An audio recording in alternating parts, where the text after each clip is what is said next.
जय हिंद दोस्तों, मैं अंकित आपका स्वागत करता हूं हमारे चैनल प्राइम लर्निंग में। दोस्तों, जैसा कि पिछली वीडियो में मैंने आपको कोशिका की हिस्ट्री और कोशिका के दो ऑर्गेनेल्स के बारे में बताया था। आज की जो वीडियो है हम कंटिन्यू करेंगे।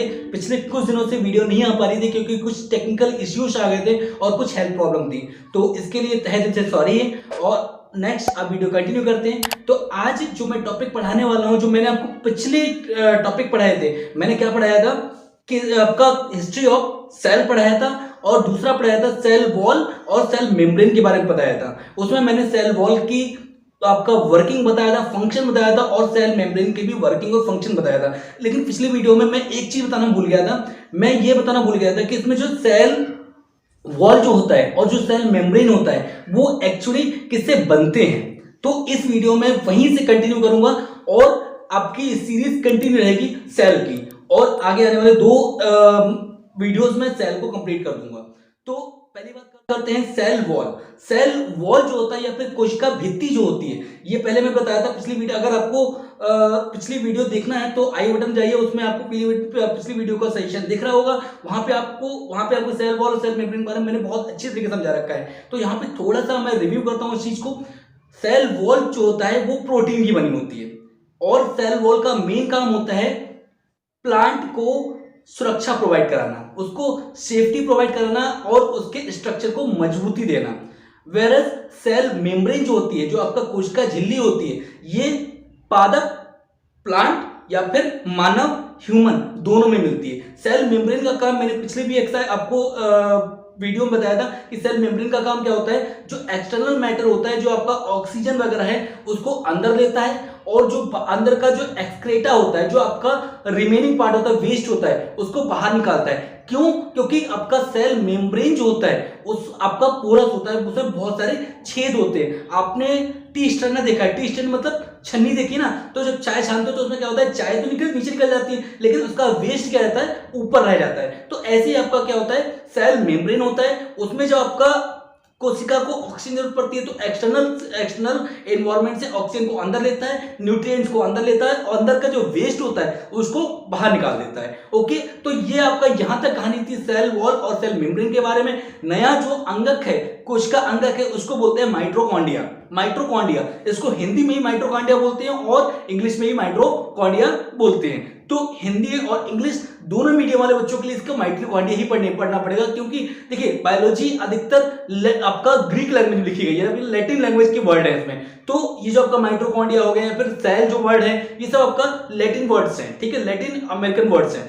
तो माइटोकॉन्ड्रिया की जो खोज की थी, सबसे पहले एक साइंटिस्ट का नाम आता है जिसका नाम है ऑल्टमैन ने खोज की थी। अब माइटोकॉन्ड्रिया का काम क्या होता है? माइटोकॉन्ड्रिया का काम होता है रिस्पिरेशन करना है, फिर श्वसन करना। अब श्वसन कर आपका दो तरीके का होता है। अब आप कहेंगे श्वसन तो भाई हम नाक से करते हैं, भाई नोज हम गैस को अंदर लेते हैं, इसको हम श्वसन बोलेंगे, इसको हम रिस्पिरेशन बोलेंगे। तो माइटोकॉन्ड्रिया कौन सी रिस्पिरेशन करता है? तो दो तरीके का हमारी बॉडी में रिस्पिरेशन होता है, एक तो होता है एक्सटर्नल रिस्पिरेशन और एक होता है इंटरनल रिस्पिरेशन। अब हमने गैस को अंदर लिया, ठीक है, नोज के थ्रू हमारे लंग्स में जाता है और लंग्स से क्या होता है, वहां पे बहुत सारे आपका नसों का बहुत सारा जाल होता है, नेट होता है। उससे क्या होता है, उससे आपका उसमें ब्लड होता है, ब्लड में एक आपका मैटर होता है, इसको बोलते हैं हीमोग्लोबिन। हीमोग्लोबिन क्या करता है, उस ऑक्सीजन को मतलब आपका एब्जॉर्ब कर लेता है और उसको हर एक सेल तक पहुंचाता है। और उस सेल के अंदर एक छोटा सा ऑर्गेनेल होता है, उसको बोलते हैं माइटोकॉन्ड्रिया। वो करता है इंटरनल रिस्पिरेशन। देखिए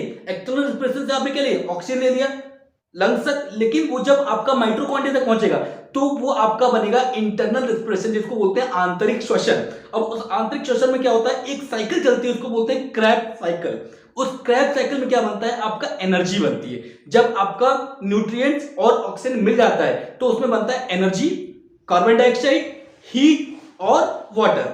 अब वाटर क्या होता है, वाटर आपका स्वेट यानी कि पसीने के रूप में बाहर निकल जाता है, हीट भी आपकी बॉडी से बाहर निकल जाती है। और जो आपका एक्स्ट्रा कार्बन डाइऑक्साइड होता है वो आप जब नाक से बाहर निकालते हो ना, एक्सहेल करते हो, तो जो मतलब जो आपने सांस लिया फिर सांस बाहर निकालते हो तो वो कार्बन डाइऑक्साइड बाहर निकल जाती है। तो ये माइटोकॉन्ड्रिया काम है। माइटोकॉन्ड्रिया का मेनली काम क्या है कि आपका आंतरिक श्वसन करना और आंतरिक श्वसन के द्वारा न्यूट्रिएंट्स और ऑक्सीजन से रिएक्शन करके एनर्जी बनाना, ऊर्जा बनाना, plus carbon dioxide plus heat और प्लस एक्स्ट्रा वाटर, H2O जिसे बोलते हैं। ठीक है, अब मैं आता हूं कि ये जो आपका माइटोकॉन्ड्रिया है ये एनर्जी बनाता है एटीपी की फॉर्म में। एटीपी की फॉर्म में ये एटीपी फॉर्म क्या होता है? एडिनो ट्राई फॉस्फेट, ठीक है, इसको बोलते हैं एडिनो ट्राई फॉस्फेट। और 38 एटीपी मिलकर एक ग्लूकोज का मॉलिक्यूल बनाते हैं जिसको हम बॉडी में यूज करते हैं अपने फिजिकल वर्क के लिए। तो ये था आपका माइटोकॉन्ड्रिया के बारे में। अगली चीज आती है आपका Golgi body. Golgi body, Golgi body की खोज जो आपकी की थी कैमिलो गोल्जी ने की थी। कैमिलो गोल्जी एक साइंटिस्ट है, इन्होंने गोल्जी बॉडी की खोज की थी। अब गोल्जी बॉडी का काम क्या होता है? देखिए गोल्जी बॉडी का काम होता है, मान लीजिए कि आपके सेल ने एनर्जी बनाई, लेकिन अभी मैं आपको पढ़ा रहा हूं तो मुझे सबसे ज्यादा एनर्जी कहां जरूरत पड़ रही है? मेरी टंग में, मेरी जीभ में जरूरत पड़ रही है। अब मैं बैठा हूं तो मेरे पैरों में या फिर मेरे हाथों में या फिर मेरे आपका माइंड में, न्यूरॉन में ज्यादा एनर्जी की जरूरत नहीं पड़ रही है। अब इसमें कौन सा ऑर्गन मेरा फंक्शनिंग में है? मेरा ऑर्गन जो है, मेरा जो जीव है वो फंक्शनिंग, मेरी टंग है जो वो फंक्शनिंग में है। तो यहाँ पे जो हमारी माइटोकॉन्ड्रिया है, देखो मैंने बताया था कि हमारा बॉडी पूरा सेल से मिलकर बना होता है। तो यहाँ पे जो सेल होगा ये जो एनर्जी बनाएगा, तो ये एनर्जी हमारे जो अभी मैं वर्क कर रहा हूं उसके लिए सफिशिएंट नहीं होगी, क्योंकि एनर्जी लगातार कंज्यूम हो रही है। एनर्जी क्या हो रही है? लगातार कंज्यूम हो रही है। तो ये एनर्जी यहाँ पे सफिशिएंट नहीं होगी। तो इसलिए क्या होगा कि जो हमारे गोल्जी बॉडी होता है वो क्या करता है, आपके घरों में एक पाइप, जैसे आपका घरों में जो कहता है आपका वाटर डिस्ट्रीब्यूशन सिस्टम होता है ना, पानी का जो डिस्ट्रीब्यूट किया जाता है वो क्या कहता है? पाइपों के थ्रू किया जाता है, ठीक है ना।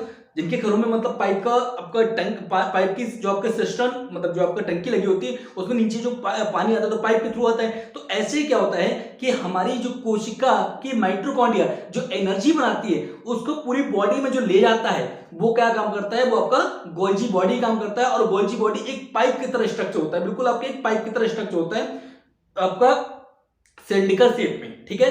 तो अगर बाय द वे मेरे जो पैर में जो है, फिर मेरे लेग में जो आपका जो कोशिका एनर्जी बना रही होगी उसको हमारी खींच के जीभ तक लाने का काम किसका होता है? वो आपका गोल्जी बॉडी का काम होता है। सिंपली मैं बात करूं, गोल्जी बॉडी का काम क्या होता है?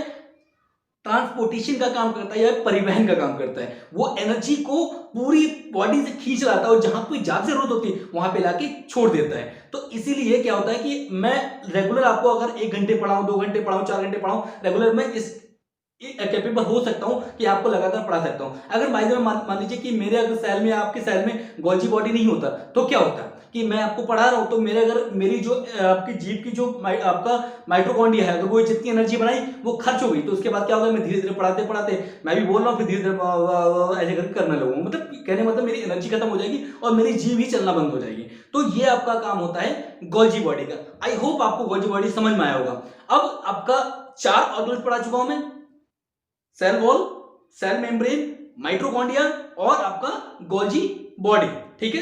तो आपका जो पांचवा जो आपका ऑर्गेनल आता है उसका नाम है तारकाय। तारकाय या फिर इसको इंग्लिश में बोलते हैं, हिंदी में तारकाय बोलते हैं, हिंदी मीडियम वालों के लिए तारकाय, और इंग्लिश मीडियम के लिए इसको बोलते हैं सेंट्रोसोम।